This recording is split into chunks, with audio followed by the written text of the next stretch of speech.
वर्धा जिल्ह्यातल्या 78 शाळांमधील पाणी दूषित असल्याचा अहवाल समोर आला।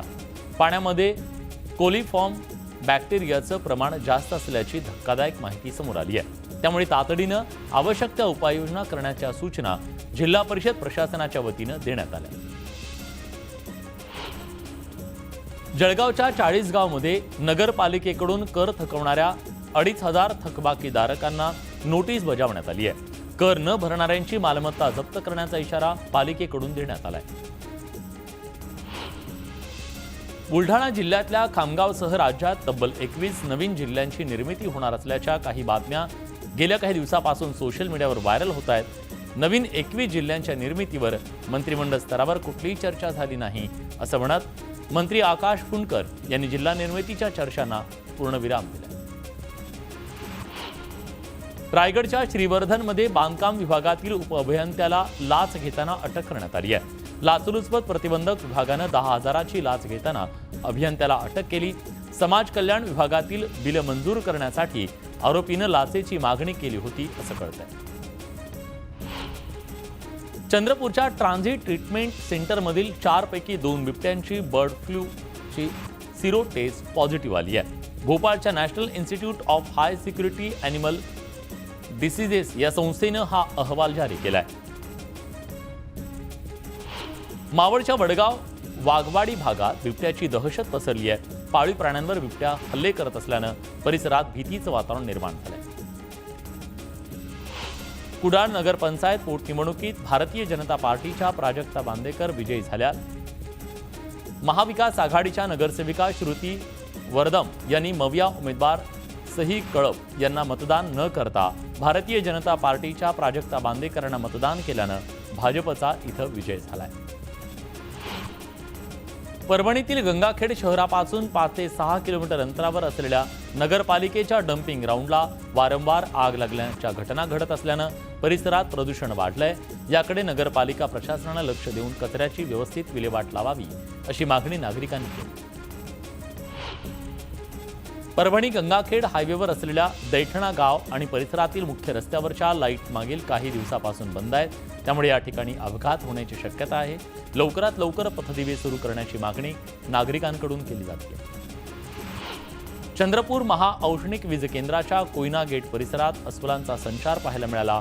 काही दिवसांपूर्वी एका ट्रक चालकावर अस्वलीनं हल्ला केला होता। त्यामुळे परिसरात दहशतीचं वातावरण पसरलं। अमरावतीच्या रहाट गावमध्ये जनावरांची अवैध वाहतूक करणाऱ्या 4 चाकी वाहनाची गोरक्षकांनी तोडफोड केली। या वाहनांमधून 13 जनावरांची अवैध वाहतूक केली जात होती।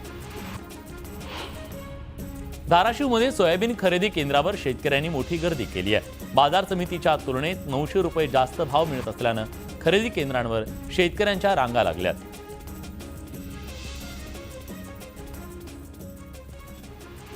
तुळजाभवानी मातेच्या मंदिरात पूजा करणाऱ्या पुजाऱ्यांमध्ये वाद सुरू झालाय। मंदिरात पाळेकर पुजाऱ्यांच्या महिलांना देवीचं चरणस्पर्श करून दर्शन द्यायला भोपे पुजाऱ्यांनी विरोध केलाय। भोपे पुजारी मंडळानं जिल्हाधिकारी डॉक्टर सचिन उंबासे यांना पक्ष लिहित विरोध केलेला आहे।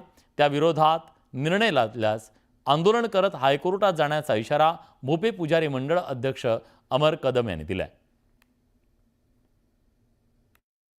भोपे पुजाऱ्यांच्या महिला असतील किंवा पुजाऱ्यांना जो पूर्वपार चालत आलेल्या परंपरेनुसार जो देवीला चरणस्पर्श करण्याचा अधिकार आहे, याबाबत 1950ला जिल्हा न्यायालयानं आणि 1961-62ला मुंबई हायकोर्टानं सुद्धा या ठिकाणी ऑर्डर केलेले आहे की देवीला चरणस्पर्श करायचा अधिकार कोणाला आहे। त्यामध्ये फक्त कदम भोपे पुजाऱ्यांना हा अधिकार आहे।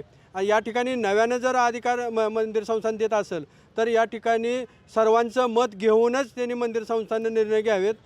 चुकीच्या रूढी परंपरा पाडू नयेत अशी भोपे पुजारीची मागणी राहील। पुण्यात इतर काही महत्त्वाच्या घडामोडींकडे धाराशिवमधून शक्तीपीठ महामार्गाला कडाडून विरोध होतोय। दरम्यान मराठवाडा शक्तीपीठ महामार्ग बाधित शेतकरी कृती समितीच्या वतीनं जिल्हाधिकारी कार्यालयाच्या समोर धरणं आंदोलन करण्यात आलं। धाराशिवसह जिल्ह्यातील 13 ठिकाणी आंदोलन करत शेतकऱ्यांच्या वतीनं निवेदन सादर करण्यात आलं। शक्तीपीठ महामार्गाविरोधात सांगलीत शेती बचाव कृती समिती आक्रमक झाली। शक्तीपीठ महामार्ग रद्द करा, अन्यथा जिल्ह्यात एकाही मंत्र्याला फिरू देणार नाही असा इशारा कृती समितीने दिला। शक्तीपीठ महामार्गाच्या विरोधात लातूरात शेतकऱ्यांनी एकदिवसीय धरणं आंदोलन केलं. महामार्ग रद्द न झाल्यास अधिक तीव्र आंदोलन करण्याचा इशारा शेतकऱ्यांनी दिला. शक्तीपीठ महामार्गाविरोधात सोलापुरात शेतकरी आक्रमक झाले. महामार्ग रद्द करण्याच्या मागणीसाठी शेतकऱ्यांनी जिल्हाधिकारी कार्यालयासमोर आंदोलन केलं. शक्तीपीठ महामार्ग रद्द करा, अन्यथा मोजणीला येणाऱ्या अधिकाऱ्यांचे हातपाय तोडू असा इशारा शेतकऱ्यांनी दिला. शक्तीपीठ महामार्गाविरोधात हिंगोलीतल्या शेतकऱ्यांनी जिल्हाधिकारी कार्यालयासमोर धरणं आंदोलन केलं. आमच्या शेतातून हा महामार्ग जाऊ देणार नाही असा इशारा शेतकऱ्यांनी दिला. मुंबईतल्या मंत्रालयासमोर एका तरुणानं झाडावर चढून आंदोलन केलं. सुमित सोनवणे असं तरुणाचं नाव असून ग्रामपंचायतीत झालेल्या घोटाळ्यासंदर्भात कारवाई करा अशी मागणी त्यानं केली. दरम्यान या तरुणाला आझादनगर पोलीस स्टेशनला नेण्यात आलं. चंद्रपूर जिल्ह्यातल्या पायली गावच्या ग्रामस्थांनी पायली भटाळी गट ग्रामपंचायत कार्यालयाच्या पुढे धरणं आंदोलन सुरू केलं. कोळसा खाणीमुळे बाधित झालेल्या या गावचं पुनर्वसन होणार आहे. मात्र ग्रामस्थांनी केलेल्या 111 जमीन रजिस्ट्री ग्रामसचिवांनी रोखून धरल्यात. त्याविरोधात ग्रामस्थ आक्रमक झाल्याचं पाहायला मिळतंय. बीड जिल्हाधिकारी कार्यालयासमोर एका अत्याचार पीडितेनं न्यायाच्या मागणीसाठी उपोषण केलंय. दरम्यान आरोपी हा सुरेश धस यांच्या जवळचा कार्यकर्ता असल्याचा आरोप या पीडितेनं केलाय. गोंदियामध्ये दिव्यांग बांधवांनी जिल्हाधिकारी कार्यालयावर धडक मोर्चा काढला. मानधनामध्ये वाढ करण्यासह विविध मागण्यांसाठी दिव्यांग बांधव आक्रमक झाले. शेतकऱ्यांच्या कर्जमाफीसाठी बुलढाण्याच्या पळशी गावात स्वाभिमानी शेतकरी संघटना आक्रमक झाली आहे. कर्जमाफीच्या मागणीसाठी टॉवरवर चढून आंदोलन करण्याचा इशारा स्वाभिमानी संघटनेनं दिला. दरम्यान टॉवरवर चढण्यापूर्वी कार्यकर्त्यांना ताब्यात घेण्यात आलं.